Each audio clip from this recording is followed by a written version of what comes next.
बाबर इस वजह से स्ट्रगल हमें करता हुआ ज्यादा नजर आ रहा है कि उसकी चले फॉर्म ही नहीं है, इस वजह से स्ट्रगल कर रहा है। कोशिश तो वो जाहिर सी बात है कर रहा है, लेकिन आप ये तो मुझे जरूर पता है कि हारिस रऊफ हो गया और शाहीन हो गया, वो तो कभी भी T20 वर्ल्ड कप से बाहर नहीं हो गए, ये तो 100% बात है। इंडिया का T20 स्क्वाड और पाकिस्तान का T20 स्क्वाड, इस पे तो मैं कंपैरिजन करूंगा इस वीडियो में। मैं आपको भरपूर तरीके से बताऊंगा कि भाईजान हम क्यों हारेंगे 15 को, और हर वो पाकिस्तानी फैंस इस टाइम क्यों बोल रहा है कि जी गया पाकिस्तान 15 को, गया पाकिस्तान हार जाएगा इंडिया से, और आराम से हारेगा और वन साइड हारेगा और बड़ा जलील तरीके से हारेगा, ये तो हम सबको पता है।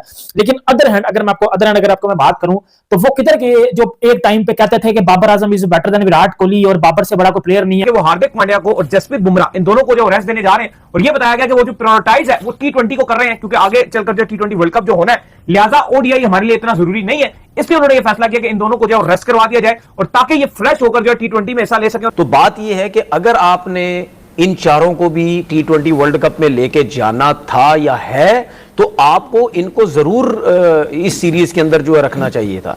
इस तरीके से अगर मैं बात करता हूं, जिस तरह हम बार बार कहते हैं कि यार फखर जमान को इस टीम के अंदर है, मैं ये भी फिर समझता हूं कि अगर आप इन चारों के बारे में ये सोच रहे हैं कि नहीं यार इनको श्रीलंका की सीरीज में नहीं डायरेक्ट वर्ल्ड कप में लेके जाएंगे, ठीक है, तो फिर आप फखर जमान को भी रेस्ट करवा देते, कोई मसला नहीं था। जब वो 4 भी थे, फखर भी था, फिर आप ख्वाजा नाफे को लेके आपने डाला है, आप उसको पूरे मौके आप उसको दे। ख्वाजा नाफे को खेलते देखा है आपने भाई? ये सीधा सवाल है। सिलेक्टर्स ने खेलते हुए देखा, तो इसमें आपको फखर जमान, साहबजादा फरहान, ये 2 प्लेयर आपको नजर आते हैं जो प्रॉपर डोमेस्टिक या इंटरनेशनल क्रिकेट में परफॉर्मेंसेस दे के ये यहां पे बैठे हुए हैं। उसके अलावा मुझे एक भी प्लेयर बता दो, एक प्लेयर को बता दो, अगर मैं मिसिंग कर रहा हूं, कौन सा ऐसा प्लेयर है जो प्रॉपर डोमेस्टिक क्रिकेट में रन्स करके T20 क्रिकेट में आपका कप्तान के ऊपर इतनी सवाल उठते हैं कि यार ये तो T20 का प्लेयर ही नहीं है।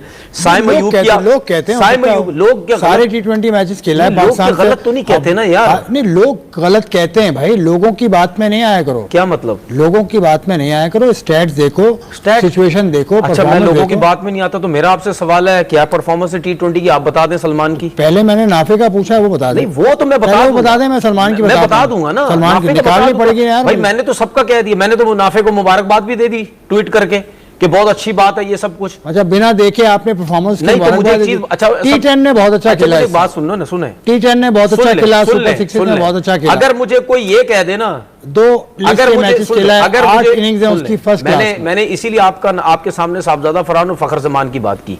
इसके अलावा मुझे कोई भी बता दे, साइम ठीक है आया शुरू में परफॉर्म, अब तो कुछ भी नहीं कर रहा, मुझे कितने प्लेयर इसमें ऐसे हैं जो प्रॉपर वाकई आप समझते हैं यार T20 में कंटिन्यू परफॉर्मेंसेस दे रहे हैं और वाकई यार ये टीम का हिस्सा बनते हैं? मुझे एक चीज बता दें, नसीम शाह के बारे में बातें होती हैं, अनफिट होता है, ये क्यों? यार ये क्या प्लानिंग है, क्या सिस्टम है? वो मुनीर नियाजी हमारे उर्दू के बड़े मशहूर शायर हैं, और उनका एक बड़ा मशहूर मिसरा है, उनकी नज्म है, हमेशा देर कर देता हूं। तो ये पाकिस्तान क्रिकेट बोर्ड के हवाले से भी है कि भाई पूरा साल PSL पे कोई काम नहीं होता, कोई बात नहीं होती, सिवाय अली तरीन आते हैं और PCB को उधेड़ के फाड़ के रख देते हैं। PSL को लेकर के मुल्तान सुल्तान पे वही खबरें बना रहे हैं, सब कुछ वो बना रहे हैं, PCB खामोश बैठा हुआ है, और उसके बाद फिर अचानक PCB को होश आता है। वो क्या रहा है भाई? फिर पता चलता है वसीम अकरम जो है, तो अभी रिसेंटली बाजी ऐप है मेरे ख्याल में, वो जो जुए की है, उसको प्रमोट करते हुए पाए गए हैं, पकड़े गए हैं, और बाकायदा बड़े उन्होंने धूम धड़के से उसको प्रमोट किया है। इससे पहले भी 1-2 जुए की एप्स को, वो बैटिंग एप्स को उन्होंने प्रमोट किया, और उसके बाद वर्ल्ड कप सर पे खड़ा हुआ है, 5 T20s भी हैं, उसमें तो ये है ही ना, बुमराह भी हैं और हार्दिक पांड्या भी हैं। और उससे पहले ODI में हमने देखा था कि जो साउथ अफ्रीका के अगेंस्ट ODI थे, वहां पर इंडिया एक हार्ड ट्रिक को मिस कर रहा था। क्लियरली हार्दिक पांड्या को इंडिया ने उस सीरीज से मिस किया था, क्योंकि जब विराट कोहली इतनी आउटस्टैंडिंग बैटिंग करके आउट हुए, 39 ओवर्स में तकरीबन 15 रन कम था 300 में, मतलब पूरा विराट ने मोमेंटम दे दिया था। ऋतुराज की भी सेंचुरी थी, विराट ने जब आउट हुए पूरा गेम में इन था इंडिया, और वहां से इंडिया को 285 पे खड़ा होगा 39 ओवर्स में।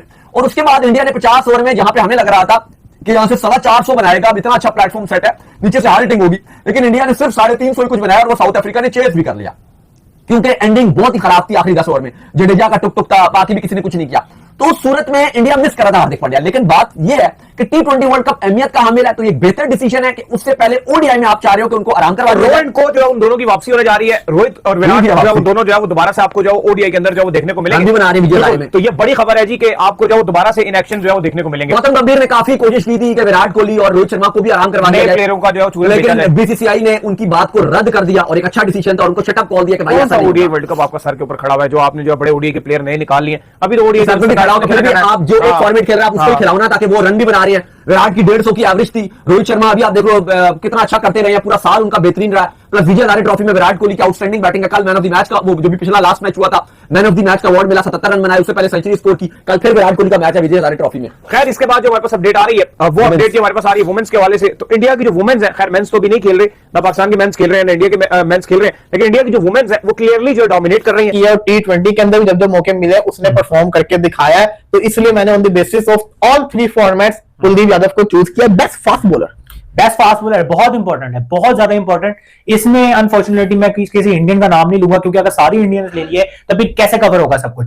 मुझे लगता है कि इस बेस्ट फास्ट बॉलर मुझे लगता है कि जॉश हेजलवुड, क्योंकि जिस तरीके से वो परफॉर्मेंस दे रहा है अपनी कंसिस्टेंटली, हाँ इंजर्ड रहता है थोड़ा बहुत, लेकिन जब भी आता है वैसा बॉलर वलीद भाई, इतना कंसिस्टेंट बॉलर है, मैंने अपनी जो है ना, हमने अपने बचपन में ग्लेन मैकग्रा को नहीं देखा, बिल्कुल हमारे बड़े बताते हैं कि वो बहुत कंसिस्टेंट बॉलर होता था।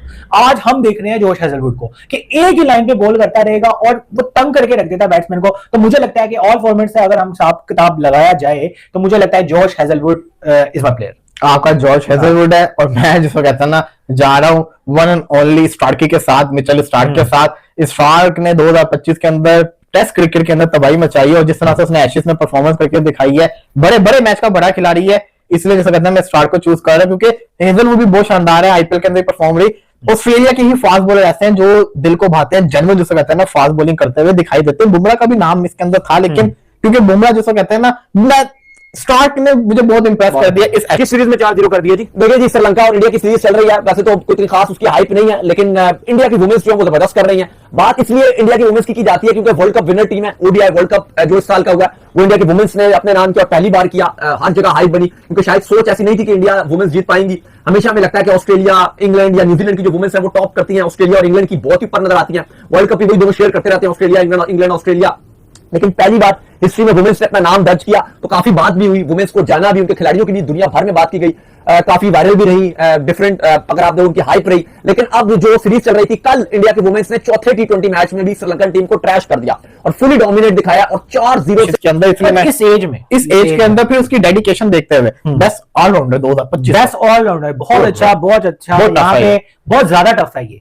मुझे लगता है कि मार्को जेनसन, क्योंकि मार्को जेनसन ने अपनी फास्ट बॉलिंग से बहुत अच्छी परफॉर्मेंस दी है, और उसकी जो कुछ बैटिंग परफॉर्मेंसेज हैं मुझे लगता है कि बहुत इंपैक्टफुल रही है नीचे से आके स्कोर करना। मुझे लगता है कि Marco Jansen is my player for the all-rounder. ये बहुत अच्छी पिक थी, और ये मेरी भी पिक यही थी, और जो कि आपने ले दी है। मैं जिसको कहता ना, तीनों फॉर्मेट को देखूं तो मार्को जेनसन T20 हो, चाहे वो ओडीआई चाहे वो टेस्ट हो, तीनों फॉर्मेट में बैटिंग भी कर रहा है थोड़ी बहुती, और बॉलिंग भी बड़ी शानदार कर रहा है। हाँ, अगर ये खाली T20 का होता तो मैं नवाज को पिक करता, लेकिन ये तीनों फॉर्मेट को हमने देखते हुए चल रहा है, मार्को जेनसन बेस्ट है, बेस्ट बैटर, यस बिल्कुल। इसमें आप शायद मेरे से इत्तेफाक करें या ना करें, लेकिन मुझे ऐसा फील होता है कि मेरे लिए बेस्ट बैटर है मिचेल मार्श, क्योंकि जिस तरीके से वो T20 में परफॉर्मेंस देता है, ओडीआई में परफॉर्मेंस देता है, टेस्ट तो नहीं मेरे ख्याल में खेलता है, बहुत कम खेलता है, लेकिन ये दोनों फॉर्मेट का अगर पाकिस्तानी स्क्वाड में बाबर आजम को बाहर करने पर पाकिस्तान पब्लिक का क्या रिएक्शन रहा, जैसे कि आपने इस वीडियो में देखा होगा।